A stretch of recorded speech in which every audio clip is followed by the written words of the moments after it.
India TV YouTube channel को subscribe करें और बेल आइकन दबाएं। भगोड़ा हीरा व्यापारी मेहुल चौकसी को अब डोमिनिका जेल से सरकारी क्वारंटीन केंद्र में भेजा गया है। यह कदम चौकसी के जख्मी होने की फोटो सामने आने के बाद उठाया गया। एंटीगुआ के सुप्रीम कोर्ट ने चौकसी को अपने वकील से मिलने और मेडिकल सुविधाएं देने की भी अनुमति दी है, जिसमें कोरोना की जांच भी शामिल है। चौकसी के मामले की अगली सुनवाई 2 जून को होगी और इसके पहले एंटीगुआ के प्रधानमंत्री गैस्टन ब्राउन ने कहा है कि मेहुल चौकसी अपनी गर्लफ्रेंड के साथ डोमिनिका गया था और इसी दौरान उसे वहां की पुलिस ने पकड़ा। कैरिबियाई देश डोमिनिका से भी भारतीय विदेश मंत्रालय लगातार संपर्क में है। इस वक्त भगोड़ा मेहुल चौकसी डोमिनिका में बंद है, वहीं उसे वापस हिंदुस्तान लाने की कोशिश की जा रही है। क्या इस बार भगोड़े मेहुल चौकसी का काउंटडाउन शुरू हो गया है? इस रिपोर्ट में देखिए। लाल आंख, हाथ पर चोट के निशान और चेहरे पर डर। भगोड़े मेहुल चौकसी की पहली तस्वीर में बस यही दिख रहा है। हजारों करोड़ के घोटाले का आरोपी इस समय डोमिनिका में सलाखों के पीछे कैद है। उसकी बाईं आंख लाल है और हाथ पर चोट के निशान दिखाई दे रहे हैं। उसका कोविड टेस्ट भी हुआ है और टेस्ट के नतीजे नेगेटिव हैं। डोमिनिका की कैबिनेट ने मेहुल चौकसी पर चर्चा की है और यह तय किया गया है कि चौकसी के बारे में डोमिनिका की हाई कोर्ट ही आखिरी फैसला करेगी। 23 मई को मेहुल चौकसी एंटीगुआ से लापता हो गया था।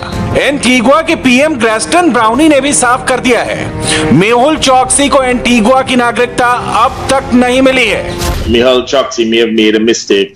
चौकसी ने डोमिनिका जाकर गलती की है। मुझे जो जानकारी मिली है, मेहुल अपनी गर्लफ्रेंड के साथ डोमिनिका गए थे और डिनर के लिए और वहां पकड़े गए।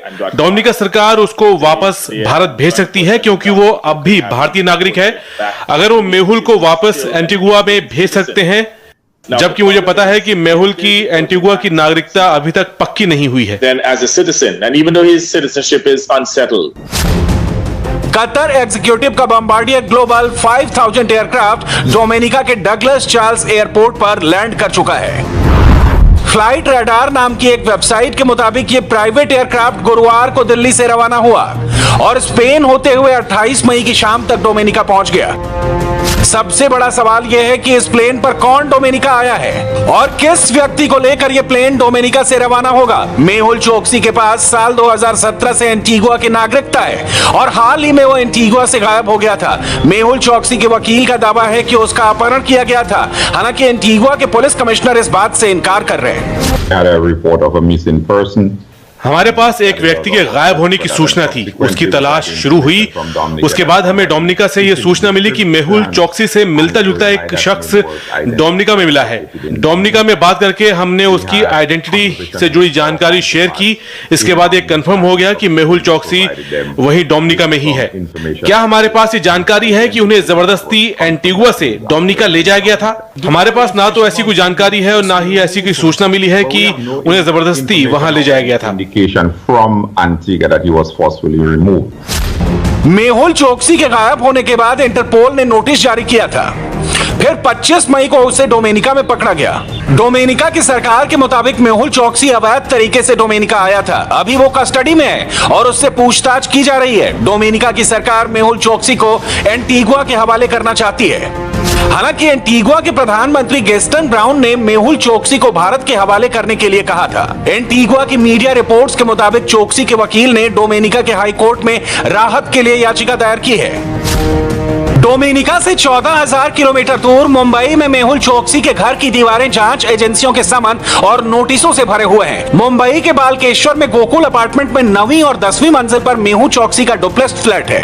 दरवाजे पर ताला लगा हुआ है। कई नोटिस जमीन पर गिरे हुए हैं, उनको लगाने की जगह ही नहीं बची है। ये सारे नोटिस ईडी और दूसरे डिपार्टमेंट ने साल 2018 से लेकर 2021 तक लगाए हैं।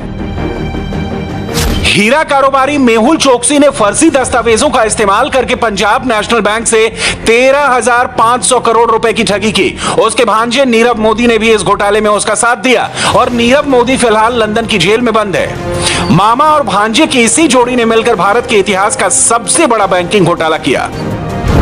साल 2018 की शुरुआत में पंजाब नेशनल बैंक में 11,300 करोड़ रुपए का घोटाला सामने आया।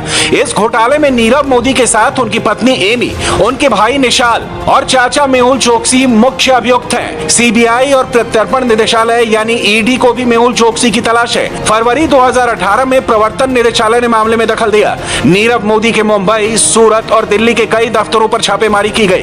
Prevention of money laundering act के तहत मामला दर्ज किया गया, लेकिन ये सभी जनवरी 2018 में ही देश छोड़कर भाग गए थे। मेहुल चोकसी ने भारत से भागने से पहले 2017 में ही कैरेबियाई देश एंटीगुआ एंड बारबुडा की नागरिकता ले ली थी और तब से भारतीय एजेंसियां इन भगोड़ों को भारत लाने की कोशिश में लगी हुई हैं। साल 2018 में भारत से फरार होने के बाद एंटीगुआ से एक वीडियो जारी करके मेहुल चोकसी ने जवाब दिया था कि वो भारत नहीं लौटेगा और जांच एजेंसियों के सामने सरेंडर भी नहीं करेगा। On 20th February, I sent an email to the Regional Passport Office, Mumbai, requesting them to revoke the suspension of my passport.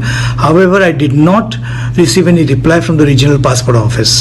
Further, the Regional Passport Office did not give any explanation as on why my passport has been suspended and how I was a security threat to the India.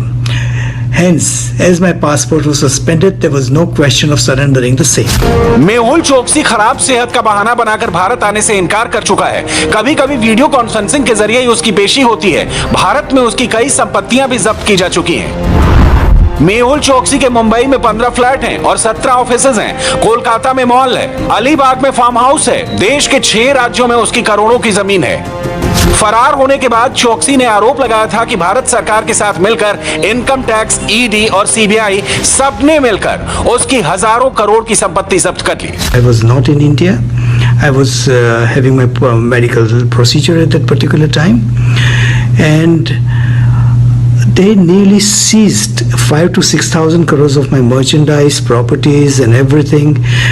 There were 3 agencies raiding me at that time: income tax, CBI, and ED. एक बड़ा सवाल यह है कि मेहुल चोकसी, नीरव मोदी और विजय माल्या जैसे लोग जो देश का पैसा लेकर देश से भाग गए, उन्हें कब तक वापस लाया जाएगा? ऐसे लोगों पर सरकार ने कई बार जवाब दिया कि देश का माहौल बदल गया, तो ये लोग देश छोड़कर भाग गए। सरकार की कोशिश जारी है और देर सवेरे इन्हें वापस जरूर लाया जाएगा। आखिर भागना क्यों पड़ा?